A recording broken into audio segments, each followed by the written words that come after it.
wanted to kill somebody, I'd take this book and beat you to death with it, and I wouldn't feel a thing. Sharon Tate Now dead, heavily pregnant, she and 4 of her friends were brutally murdered by the so-called Charles Manson family. What if the most infamous cult leader in American history wasn't just a madman? What do you want to call me a murderer for? I've never killed anyone. I don't need to kill anyone. I think it. I have it here. But a pawn in a secret government experiment.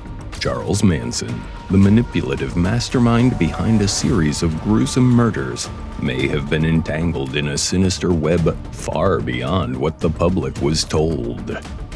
They were vicious. I mean, just horrible killings. I mean, it's multiple stabbing while people are begging for their lives. Could the CIA have played a role in shaping the Manson family's descent into chaos? In this video, we dive deep into the dark corners of conspiracy, control, and the crimes that shocked a generation. Somebody needs to be killed? There's no wrong. You do it. And then you move on.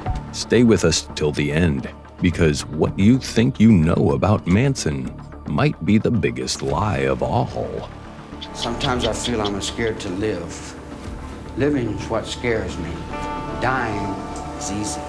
Born Charles Mills Maddox on November 12, 1934, in Cincinnati, Ohio, Manson entered the world under troubled circumstances. His mother, Kathleen Maddox, was only 16 at the time, a teenager grappling with addiction and instability. After a brief marriage to William Manson, young Charles found himself bouncing between institutions and the streets, often resorting to minor crimes to survive. By 1951, he was behind bars for the first time, marking the beginning of a life deeply entangled with the criminal justice system. Throughout his early years, he cycled through reformatories, foster homes, and detention centers, spending much of his youth incarcerated. In those early years, Manson earned a reputation as volatile and dangerous before he learned the advantages of appearing cooperative. Standing at just 5 feet 2 inches, he was characterized in official reports as emotionally scarred and socially rejected, constantly searching for love and validation. Descriptions of him ranged from unpredictable to a threat without constant supervision. Manson's rap sheet included charges like car theft, pimping, and check fraud. He was handed a decade-long sentence in 1961 and sent to McNeil Island Prison in Washington state. During this time, he picked up skills in music, learned to play the guitar, and write songs, tools he would later use to lure and manipulate his followers. Upon his release in March of 1967, Manson headed to San Francisco amid the height of the counterculture movement. It was there he began to gather devoted followers, forming what would become known as the Manson family. His first loyal companion was Mary Bruner, a young librarian from Berkeley. Soon, others like runaway Lynette "Squeaky" Frome joined, and the group grew to include more than 30 members, most of them young women searching for purpose and belonging. United by a shared rejection of mainstream society and frequent use of psychedelic drugs, the family soon relocated to Spawn Ranch in California's San Fernando Valley. The commune took a darker turn as Manson's Messiah complex deepened. He began preaching apocalyptic prophecies and claiming divine status, persuading his followers that a race war, what he called helter-skelter, was imminent and that they would play a key role in it. Manson found twisted inspiration in popular music, particularly the Beatles' White Album. He interpreted the track Helter Skelter as a coded message about the end times, which he believed justified his call to violence. Manson's delusions drew not only from pop culture, but also from religious texts and fringe belief systems, including Scientology and lesser-known apocalyptic cults. To his followers, Manson was more than a man. He was a prophet. He claimed that after an inevitable race war, he and his disciples would emerge from a hidden world in the desert to lead the survivors. His doomsday obsessions fit the mold of charismatic cult figures emerging in the 1960s, combining charisma with deeply disturbing visions of global collapse. Before the infamous murders, Manson briefly brushed against fame through an unexpected connection with Dennis Wilson of the Beach Boys. After picking up two of Manson's female followers, Wilson unwittingly opened his home to the entire family. Through this association, Manson crossed paths with music producer Terry Melcher, son of actress Doris Day. Hoping to launch a music career, Manson auditioned for Melcher, but was ultimately rejected. Despite this, the Beach Boys recorded one of Manson's songs, "Cease to Exist," later renamed "Never Learn Not to Love," which appeared on their 1969 album, 2020.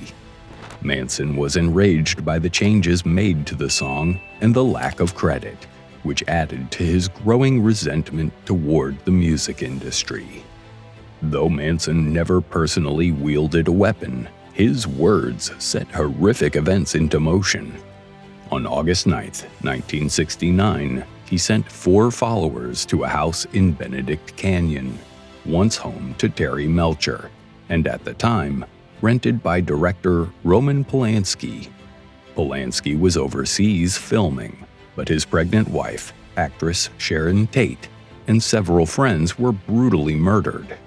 The intruders, Tex Watson, Susan Atkins, Patricia Krenwinkel, and Linda Kasabian, carried out a chilling massacre. Among the victims was 18-year-old Stephen Parent, shot in his car as he tried to leave. Inside the home, the group tied up Tate, Jay Sebring, Abigail Folger, and Wojciech Frykowski. Despite desperate pleas, Tate was stabbed repeatedly, even as she begged for the life of her unborn child. Blood was used to scrawl the word "pig" on the door. Still unsatisfied, Manson orchestrated a second night of killings. He joined Watson, Krenwinkel, and Leslie Van Houten in invading the home of Leno and Rosemary LaBianca, who were similarly slaughtered in a ritualistic manner. These back-to-back nights of terror would define one of the darkest chapters in American criminal history. Manson and his followers weren't immediately linked to the murders. Instead, they were arrested for vandalism in Death Valley. Only after Susan Atkins confessed to a fellow inmate about the killings did investigators connect the dots. The trial that followed revealed a chilling worldview rooted in Manson's belief in an apocalyptic race war and messianic destiny. One of Manson's twisted strategies involved leaving a wallet belonging to a murder victim in a neighborhood to potentially frame a black individual for the crime. His influence over his followers was profound. Leslie Van Houten, only 19 at the time of her crime, later testified that Manson had manipulated her completely. Susan Atkins revealed even more disturbing intentions, including alleged plans to kill high-profile celebrities such as Frank Sinatra and Elizabeth Taylor. The courtroom became a circus of bizarre behavior. Manson carved an X into his forehead, later turning it into a swastika. His female followers mirrored the gesture and often staged silent protests outside. Manson was found guilty on January 25, 1971, and sentenced to death, later commuted to life imprisonment. Van Houten and Atkins also received life sentences. Van Houten was released in 2023, while Atkins died in 2009. Linda Kasabian, who testified against the others, was granted immunity. Between stints in prison, Manson had several relationships and fathered at least 3 children. His first marriage to Rosalie Jean Willis ended when he was jailed. Their son, Charles Jr., would later take his own life. His second wife, Leona Candy Stevens, bore him another son, Charles Luther Manson. His third child, Michael Bruner, was born to Mary Bruner, one of his earliest followers. Decades later, a woman named Afton Starr Burton claimed she and Manson were in a romantic relationship and even obtained a marriage license with him in 2014. However, they never married, and rumors swirled about her motives, including an alleged plan to profit from his body after his death. Charles Manson died on November 19, 2017, from natural causes at the age of 83, after spending nearly half a century in prison. In the wake of his death, legal battles erupted over the rights to his remains. 4 individuals made claims, including 2 purported sons, a grandson, and a longtime pen pal.